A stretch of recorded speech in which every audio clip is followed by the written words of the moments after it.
Assalamualaikum warahmatullahi wabarakatuh. Saya Ajra Disolusi dengan NPM 2417551069. Pada kesempatan kali ini saya akan membuat penjelasan video dari soal yang saya buat serta jawaban dari soal yang saya buat. Nah, jadi untuk materi yang keenam ini yaitu aturan produksi dari tata bahasa RG, CFG, CSG, dan juga UG.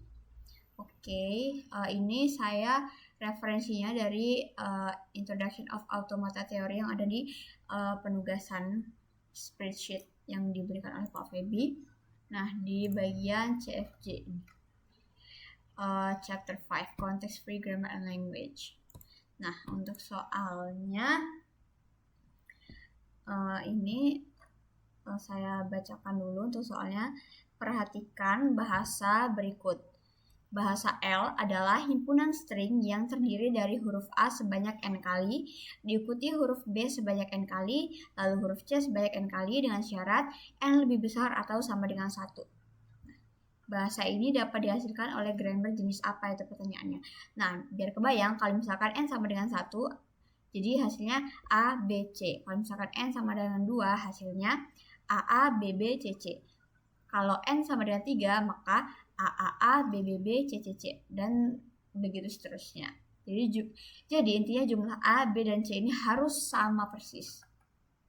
Nah, bahasa ini dapat dihasilkan oleh grammar jenis apa? Di sini sudah ada 4 pilihan. Yang pertama regular grammar atau RG, lalu konteks free grammar CFG seperti yang tadi, lalu konteks sensitive grammar atau CSG, lalu ada atau UG. Oke, jadi untuk kunci jawabannya itu yang CSG atau konteks sensitive grammar. Oke, kita bahas dulu kenapa yang CSG ini benar. Nah, karena grammar CSG ini punya aturan produksi yang bentuknya alfa menghasilkan beta. Nah, dengan syarat panjang beta ini lebih besar atau sama dengan alfa, yang artinya hasil produksinya tidak boleh memendek string gitu. Nah, lalu mesin yang setara dengan grammar ini tuh linear bounded automata atau LBA. Nah, LBA ini seperti Turing machine tapi dengan pita yang panjangnya ini terbatas. Nah, dengan keterbatasan itu, si LBA ini masih jauh lebih kuat daripada push down automata. Jadi bahasa A pangkat N pangkat B A pangkat N, B pangkat N, C pangkat N ini merupakan contoh klasik dari bahasa yang konteks sensitif gitu. Karena dengan LBA kita tuh bisa menandai huruf A pertama, kemudian huruf B pertama, lalu huruf C yang pertama. Nah, setelah itu menandai huruf A kedua, B kedua, C kedua, dan seterusnya. Jadi LBA bisa memastikan jumlah A, B, dan juga C lebih banyak. Jadi makanya itulah kenapa jawaban yang ketiga, konteks sensitive grammar atau CSG ini benar. Nah, oke. Itu untuk penjelasan soal benarnya. Jadi sekarang kita akan saya akan menjelaskan yang kenapa regular grammar ini salah. Jadi regular grammar ini merupakan yang paling sederhana lah gitu. Nah, bentuk aturannya tuh biasanya kayak A menghasilkan AB atau A menghasilkan A gitu. Lalu mesin yang setara dengan grammar regular ini adalah finite automata seperti materi sebelum ini gitu. Jadi finite automata itu kan bisa mengenali pola yang sederhana kan, kayak string yang cuma punya huruf tertentu atau misalnya ada huruf yang diulang-ulang gitu. Nah, tapi automatanya nggak bisa menghitung jumlah. Kenapa nggak bisa menghitung jumlah? Karena dia tuh nggak punya memori atau alat untuk menyimpan banyaknya huruf yang udah dibaca gitu. Oke, sekarang kayak kita perhatiin bahasa kita ini kan A pangkat N, A sebanyak N, B sebanyak N, C sebanyak N gitu kan.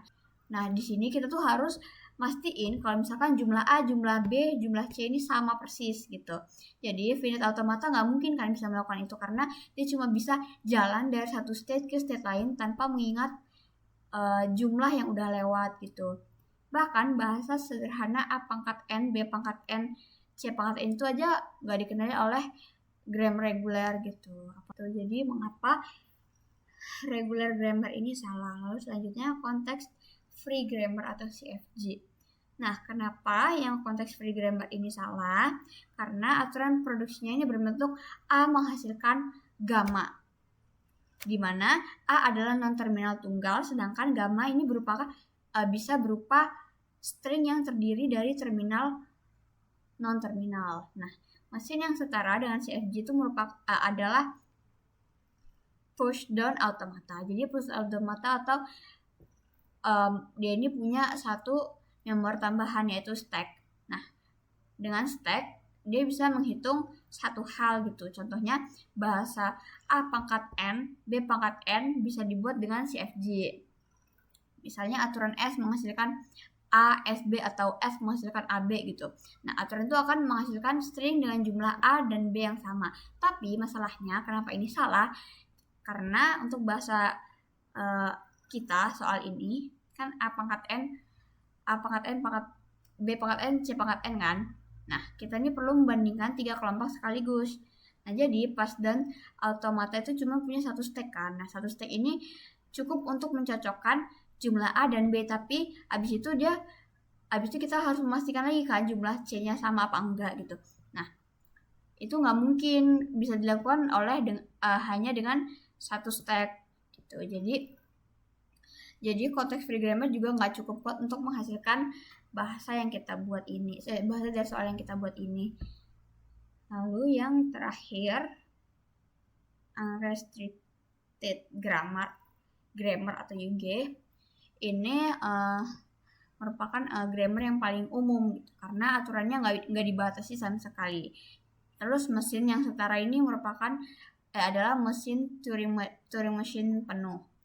Nah, emang benar Turing machine ini bisa menghasilkan bahasa A pangkat N, B pangkat N, C pangkat N gitu. Karena Turing machine bisa melakukan apapun yang bisa dihitung. Tapi, kenapa jawabannya bukan unrestricted grammar atau UG? Karena kalau misalkan kita mencari kelas grammar terkecil yang bisa menghasilkan bahasa ini, maka jawabannya bukan unrestricted gitu. Pokoknya kalau misalkan kita mencari kelas grammar terkecil yang menghasilkan bahasa yang kita buat nih, hasilnya bukan unrestricted gitu. Karena unrestricted ini udah terlalu umum. Jadi sebenarnya unrestricted grammar ini benar, cuman karena ada konteks sensitive grammar atau CSG, jadi UG ini bukan jawaban yang tepat gitu. Jadi itulah kenapa jawaban yang UG ini salah dan kenapa yang CSG ini benar. Oke. Mungkin cukup sekian yang dapat saya sampaikan. Kurang lebihnya saya mohon maaf. Saya akhiri. Wassalamualaikum warahmatullahi wabarakatuh.